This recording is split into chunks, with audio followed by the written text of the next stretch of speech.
আসসালামু আলাইকুম। সমুদ্রের সুবিশাল নীল জলরাশিতে বসবাসকারী সবচেয়ে বড় প্রাণীর নাম হলো নীলতিমি। শুধু সমুদ্র নয়, স্থলে বসবাসকারী যে কোনো প্রাণীর থেকেও আকারে বড় এটি। নীলতিমিকে অনেকে মাছ বললেও প্রকৃতপক্ষে এটি মাছ নয়, এটি সাগরে বসবাসকারী স্তন্যপায়ী একটি প্রাণী। সেই হিসেবে নীলতিমি পৃথিবীর সবচেয়ে বড় স্তন্যপায়ী প্রাণী। তো চলুন আজকে জেনে নেওয়া যাক এই দানবাকার প্রাণীর সম্বন্ধে।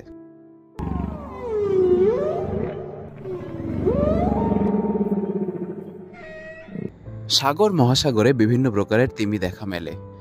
কিলার তিমি, নীল তিমি, পাইলট তিমি, হামবেগ তিমি, গ্রে তিমি সহ আরো অনেক। তবে এদের মধ্যে সবচেয়ে বড় আকৃতির হলো নীল তিমি। নাম নীল তিমি হলেও এর রং কিন্তু পুরোপুরি নীল নয়, অনেকটা ধূসর কালচে নীল বর্ণের মতো।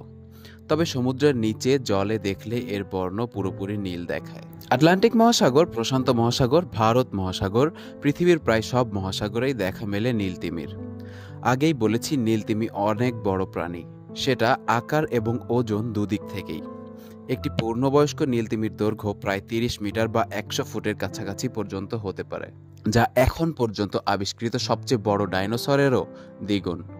এক একটি তিমির হৃৎপিণ্ড প্রায় এক একটি প্রাইভেট কারের সমান, আর এর জিহ্বার ওজন প্রায় একটি হাতির সমান, যার ওপর 12 থেকে 15 জন প্রাপ্তবয়স্ক মানুষ অনায়াসে দাঁড়িয়ে থাকতে পারে। মজার ব্যাপার হলো, একটি নবজাতক নীলতিমি প্রতিদিন প্রায় 500 লিটার করে দুধ পান করে। তিমি কোনো মাছ নয়, এর কারণ এর মধ্যে মাছের কোনো বৈশিষ্ট্যই বিদ্যমান নেই, শুধুমাত্র আবাসস্থল ছাড়া। তিমি মাছের মতো ফুলকার সাহায্যে অক্সিজেন নেয় না, আবার ডিমও পারে না। তিমি ফুসফুসের সাহায্যে শ্বাসকার্য চালায় আর ঔরসজাত সন্তান জন্ম দেয়। মানুষের মতো ঘন ঘন শ্বাস নেওয়ার প্রয়োজন হয় না, ফলে পানিতে থাকতে কোনো সমস্যাই হয় না নীলতিমির।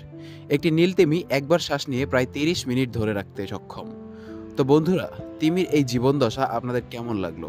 এরকম আরও ভিডিও পেতে চ্যানেলটিকে সাবস্ক্রাইব করুন।